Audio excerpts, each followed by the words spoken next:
Hi everyone, my name is Leanne and today I am bringing you a bit of an organisation video. By this point you must be aware that I collect these Penguin English Library books. I have spoken about them in a lot of videos and I will have a video coming up where I show you my entire collection, so every single book in my collection. But before I do that, these shelves really need some tidying. I have done a lot of filming with these books recently. There have been a lot of new books that have come into my collection and they are just looking like a bit of a hot mess right now. The way they are meant to be arranged at the moment, and they aren't quite arranged in that way, is alphabetically by author surname. And I don't think that's functional for how I think about my book collection. I always think with how my books are arranged, I want them to have a specific kind of purpose for being arranged in that way beyond just being organized. So for instance, my main two bookshelves that have my fiction and my non-fiction of all different genres, they are arranged alphabetically by publisher because it's given me a real awareness of what publishers are publishing what kind of books. Obviously all of my Penguin English Library books are published by Penguin, and I don't think having them arranged by author surname is serving any kind of purpose for me. I think the way that would be more useful for me and more productive to how I think about my classics, because I think about my classics as like historical resources as much as just stories, I think it would be the most functional for me to have them arranged by year of publication. So that's what we're gonna do today. It's a pretty mammoth task, I'm not gonna lie. I don't know quite the configuration of how the books are gonna slot into the shelves, because at the moment I've got some that are like these that are stacked on top of each other. I don't quite know how everything's gonna fit, but we'll try and figure it out. I do have my laptop handy in case I need to look anything up. If I had more time, I really wanted to like make this into a game and try and test my own knowledge of these classics and put them in the order I think they should be in and then compare that to the order they should actually be in. But I don't have the time to do that, so we're not gonna. I think I've got a vague sense of most of them and where they would go in the timeline. I think most of my classics are Victorian, so I could give a rough guess of the ones that fit into there. I think I would be able to do a really good job of figuring out which ones are Victorian, but that's still quite a lot of years.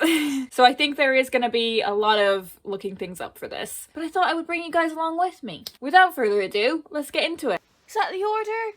Sense and Sensibility, Pride and Prejudice, Mansfield Park, Emma, and Persuasion. I don't have a copy of Northanger Abbey. I guess we're going to use that as our start. Before or after Austen? That's the question for all. 1862. Got our first one from the 1700s. 1742. 1778. The Brontes. These gals are Victorian, I know that. Feel like I potentially need some post-it notes. Feel like that would help this situation. Here's the thing, right? I know that there are more efficient ways I could do this. Like, can I arrange my story graph by original publication date? If I can't do it on Storygraph, I could probably do it on Goodreads, which wouldn't have all of my collection in it because I've added books to my collection since I left Goodreads. But it would be a starting point, wouldn't it? Okay, let's just log into Goodreads. Goodreads. What do you mean I'm not logged in? To be fair, I haven't used it in... Oh shit, I've got a lot of friend requests. If you've tried to add me on Goodreads, I don't use it anymore, so... Okay, so, according to my Goodreads, the oldest classic I have is Gulliver's Travels, which was published in 1726. I've potentially acquired one that's older since I've not used Goodreads, but why did I think the post-it note method was gonna work? We're scrapping the post-it notes. It's over. Gulliver's Travels. It's going in first.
Okay, so this is where we're at the moment. However, these now all need to be slotted in. Now, these are a mixture of things that Goodreads didn't know when they were published, or things that I have acquired since stopping using Goodreads. So I'm gonna have to go back to flipping through the pages and Googling things. At this point, however, I would just like to say, why didn't I start with Goodreads in the first place? Like, why was I starting with flipping through pages and using post-it notes? Like, now that I've gone through this process, I'm an idiot.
A tricky thing.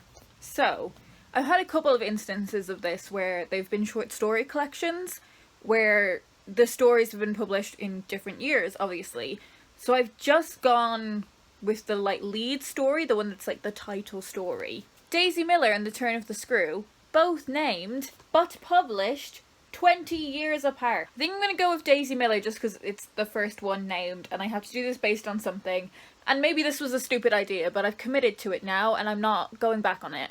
I left Middlemarch out because where it was being large and inconvenient. But now I need to put it back in the right place and there's no space. I think what I can do is I can take out the classics that I'm planning on reading next. So I picked out 5 classic novels that I want to be the next ones that I get to. I think I can take them off the shelf because they will be going back to London with me, and hopefully that will just naturally create some space for Middlemarch. Not me now struggling to remember which 5 I picked out to read next. Okay, so I've taken those ones out now.